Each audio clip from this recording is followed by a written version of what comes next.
The problems Indianapolis faces is no different than those problems that are being faced by large cities throughout the country. We have a substance abuse and mental health crisis in this country, and Indianapolis is not immune to that. It's no secret in Indiana, specifically in Austin and Scott County, Indiana, that they experience one of the worst HIV outbreaks in the country that the country had ever seen.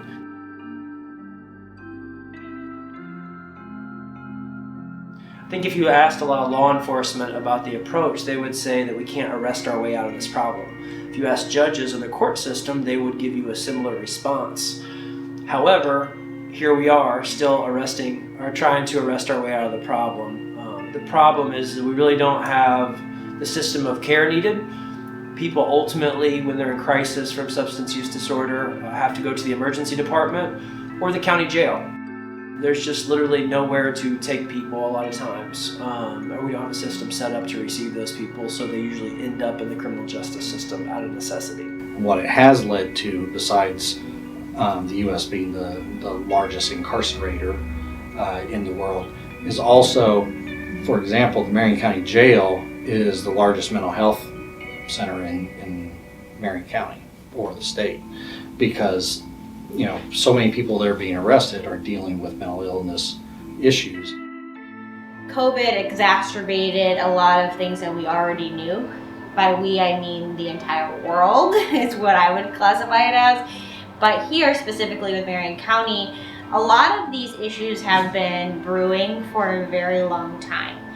And I can bore you with what I believe started everything, but it's like taking people and placing them in a confined space, not giving them any access to mental health services, not giving them access to childcare, to their doctor's appointments for other illnesses, jobs not being willing to be flexible, and then telling them to survive.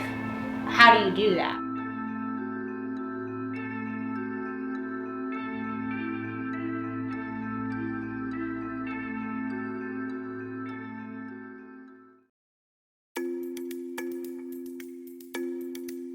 Mayor Hogshead's criminal justice reform and that task force started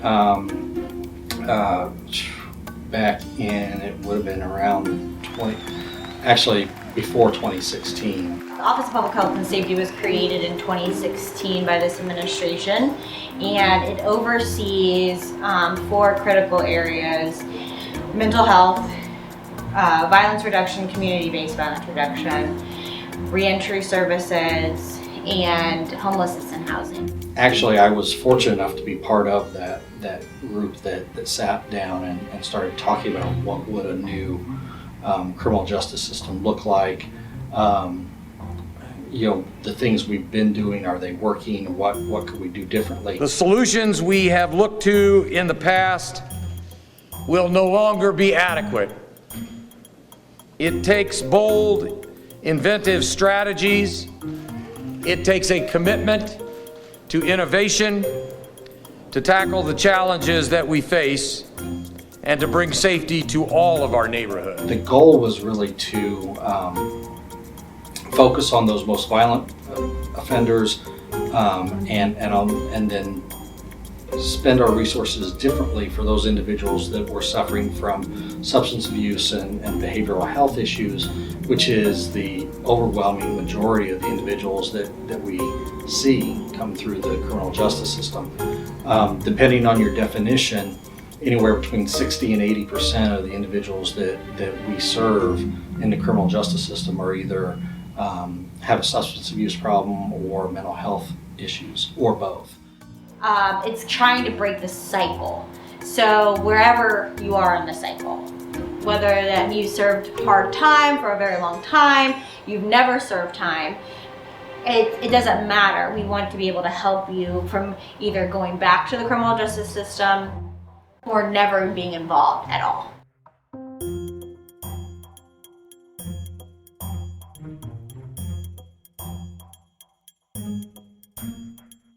Another byproduct of that reform effort was the crisis intervention teams, which are teams of officers and EMTs and or social workers who will respond to certain calls where the individual appears to be either under the influence or dealing with a mental illness, and they'll respond, and they have additional specialized training to deal with those types of situations, and in many cases can avoid an arrest and certainly avoid a violent confrontation by de-escalating and then getting that person into the proper treatment.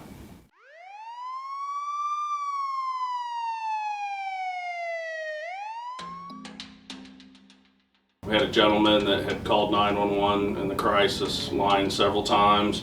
He was feeling suicidal due to a nephew that had overdosed on fentanyl here in the last few weeks, depressed, but he would call, but then when the police would arrive or medics would arrive, he wouldn't answer the door. Then he decided he wanted to try and commit suicide by cop. So the one time he did open the door, he had a knife and wanted to assault the officers, so they backed out. Me and one of the other MCAT units decided to go over to the house. His clinician just happened to be there because he was already in treatment. We spoke to him on the phone, and like Terry and Officer Drain said, that we get afforded a little bit more time because we're not responding to radio runs. So after about 15-20 minutes with him on the phone, we were able to talk him out of the house, come out without any kind of incident. Spoke to his doctor directly on the phone through the clinician. He had admitted to drinking almost 4 gallons of vodka in less than a week. Just all kinds of issues going on, but instead of that turning into something that it didn't need to be, we were able to immediately detain him, take him to the hospital, follow up with his doctor immediately, get an emergency detention on him, and then start the process of healing for the grieving of the nephew and then the addiction issues. I'm the newest member of the MCAT team. I came here in January. I was a patrol officer on Southeast District.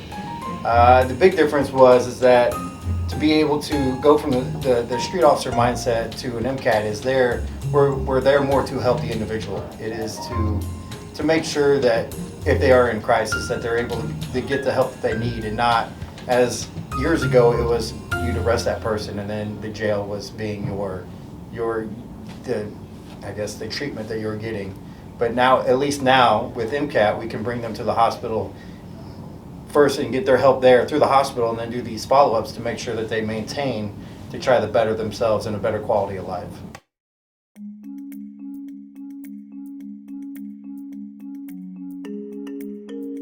So we actually have an office in the AIC, and we have a team that runs out of that office. So really, we have a great collaboration. Eskenazi has a phenomenal collaboration with IMPD. We have been collaborating since really 2011, when we first started going in and providing follow-up to individuals placed on immediate detention. So really, when the MCAT team or any police officer encounters somebody who is struggling with a mental health or substance use disorder, IMPD worked with New York University and developed a screener that they can use to say, oh, yep, this person would be good for the AIC. And then it's up to the person whether or not they want to come, right? Sometimes officers bring them over. Yep, I'm going to go. They get them here and like, oh, nope, I'm not ready today. So really, we are open to any officer, just beyond even MCAT, bringing somebody in who is ready to take that step towards recovery. We had an individual, a female, come in, and she was pretty beaten down emotionally and physically in an abusive relationship. Came up here from out of state. The relationship ended. They started using again, and they just really wanted to go back home. So they came in here. We were able to link her, the individual, to a little bit longer. The individual came through the ER and received 3 days of medication. We were able to work with our primary care team and get 10 days of medication. Our resource coordinator was able to work with that individual who wanted to go back home, who got them a bed in a facility in Arizona, because that's where home was, was able to connect that individual back to the family and even secure funding through another program here in Indianapolis to help her get home. Individual called our resource coordinator when she was in the car with the facility that she was going to, so that the team member down there, and really thanked us for her help, or for our help.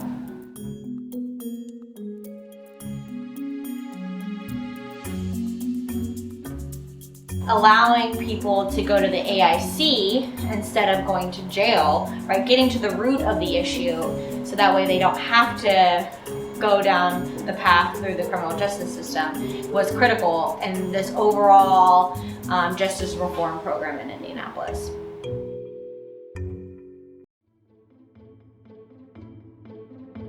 Every city is facing this, and really even smaller towns and and communities have seen an increase in crime as well. So we're all dealing with the same thing, whether it's the effects of substance abuse, mental health issues, or just other lack of resources in the community.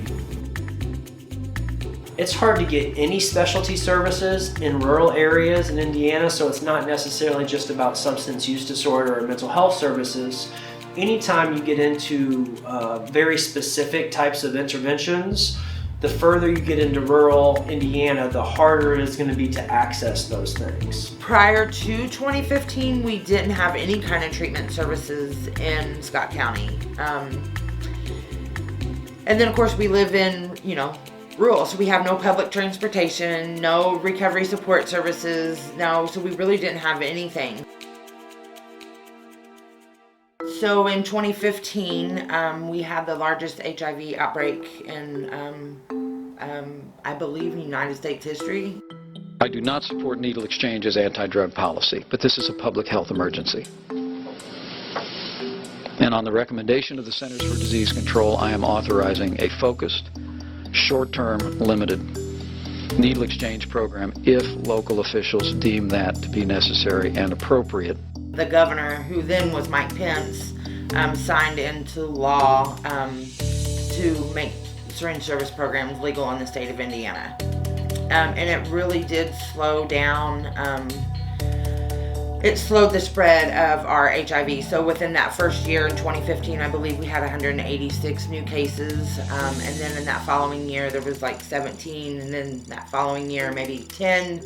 And then we got down to the single digits. And then in 2020, we didn't have any positive cases in our community.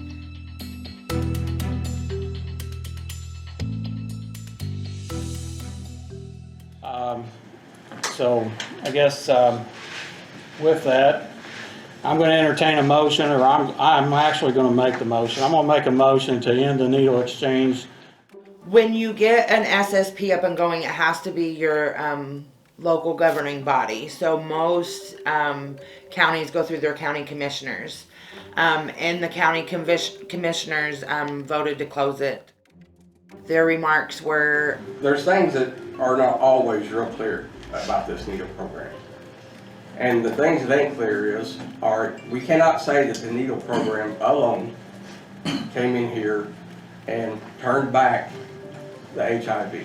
It's almost a statistical myth. I mean, that you can drop from 157 cases that happen from one strand of HIV to 21 the next year. Those numbers are hard to believe. So that's 74 people have died in Scott County from overdoses. And to my knowledge, not one person's ever died of HIV in Scott County. So I'm like Randy. The overdoses is killing people. And it was more maybe personal, more on the moral side of things, and they didn't listen to our public health officials that came down and testified as to why we still needed it. And so when the county decided to shut down the Syringe Service Program, we were left with not many options, but we did find one, and that was we could possibly get a Syringe Service Program approved through the local authorities, meaning the city, the municipalities, and the city government. And so at the end of 2021, we were actually able to get the city council to approve a syringe service program in Austin.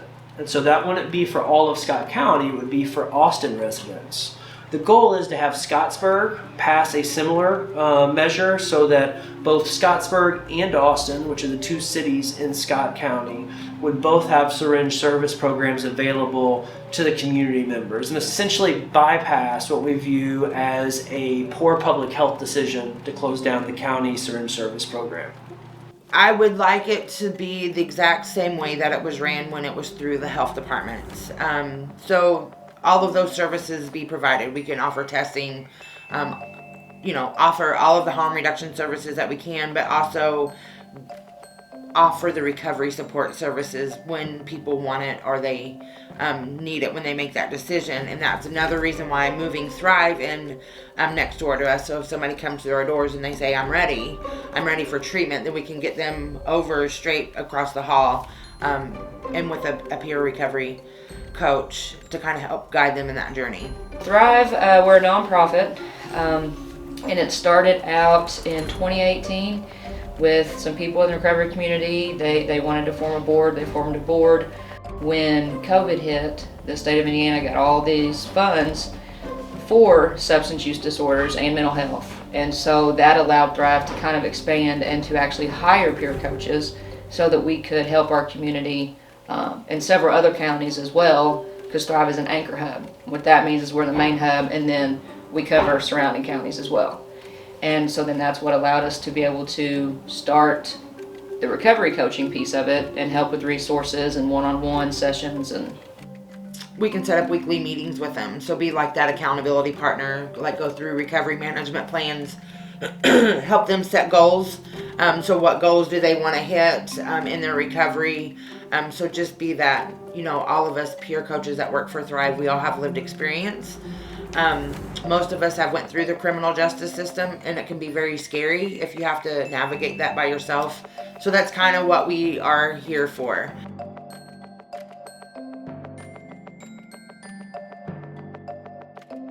And really, if we look at it at a public health point of view and we get people the help that they need, we could probably get somewhere faster than the war on drugs. Boot camp style prisoners for drug users, more prisons, more judges, more money. At least. All those things are correct. Yeah, that's just the beginning. No needle giveaways. No. Why not? Because if you give away needles, people are going to use them to take drugs. But this way, the other way to get dirty needles and kill them. They make the needles dirty anyway. I asked a couple of doctors in New York. Certainly not everyone agrees. There are many different ideas and methods and philosophies on how we fight crime. Historically, the idea of fighting crime has been law enforcement and incarceration. A lot of my questions are, how do we know it's working? I cannot tell you that by intervening with two individuals who both have guns saved anybody's life, because I don't know if those individuals were going to shoot at each other. I don't know if that individual, one of those individuals, was going to go kill 10 people. I can't tell you that, but what I can tell you is we intervened. We realized that they both were arguing over some small amount of money, and we've got them both connected to jobs. And now they are making money, right? Or we got them enrolled in school. So it's, for me, the hardest thing is trying to change the narrative, not as how do we know this program is working, to how many people have been impacted by this program, how many lives have been touched by this program, which I think will show that it's working, right? But it will also then correlate either now, hopefully now, and down the road with reducing overall violent crime and crime in general. We've taken a lot of steps over the last several decades to come up with effective solutions for substance use disorder and mental health services. For some reason, harm reduction has been given a bad name and has become almost a controversial or lightning rod topic when it comes to substance use disorder. The reality is almost all of our health care interventions are from a harm reduction approach. We would never make somebody fix all their dietary or physical fitness issues before seeing somebody that has high cholesterol or blood pressure or any other issue. We meet them where they're at. If people want to make incremental changes, we work with them to make incremental changes. Substance use disorder, for some reason, seems to be the only chronic condition that we demand perfection before we actually give people help. And what I mean by that is, before somebody can get help, they have to completely quit using drugs. Nothing would be more effective than for Americans simply to quit using illegal drugs. We seek to create a massive change in national attitudes, which ultimately will separate the drugs from the customer, to take the user away from the supply. I believe quite simply that we can help them quit. And it's almost laughable when you think about that, because if they can quit using drugs, why would they need the help to begin with? And so what we got to realize is people are where they're at. We need to meet people where they're at, give client or patient-centered interventions based on what they need. And if that is to use clean syringes to make sure that they don't catch an infectious disease, that's what we need to offer them.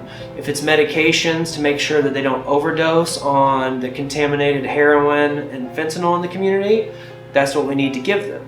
And we need to make it line up with other healthcare approaches.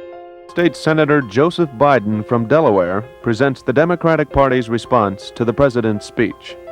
In a nutshell, the president's plan doesn't include enough police officers to catch the violent thugs, not enough prosecutors to convict them, not enough judges to sentence them, and not enough prison cells to put them away for a long time.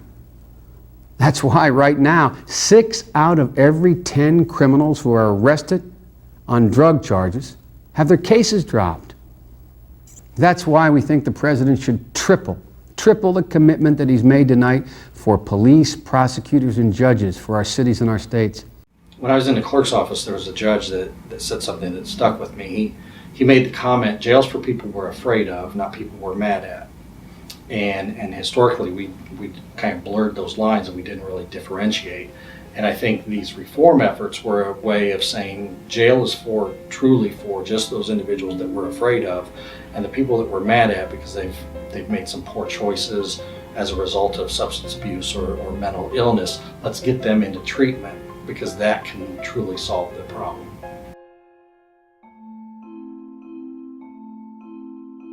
Take those big decisions out of the politicians' hands, because that's not their expertise, and put it in the hands of people who have studied this for many years, and that's their expertise, and let them make those decisions. That would be a huge improvement, and I think not just so much for Scott County, but it would worldwide. I've definitely gotten questions, or I've heard comments that, how do we know this is working? So just learning to communicate better for my position. Through that education is then improving the collaboration between the agencies. It's easy to get caught up in working in silos, and we have to make sure that we avoid that pitfall.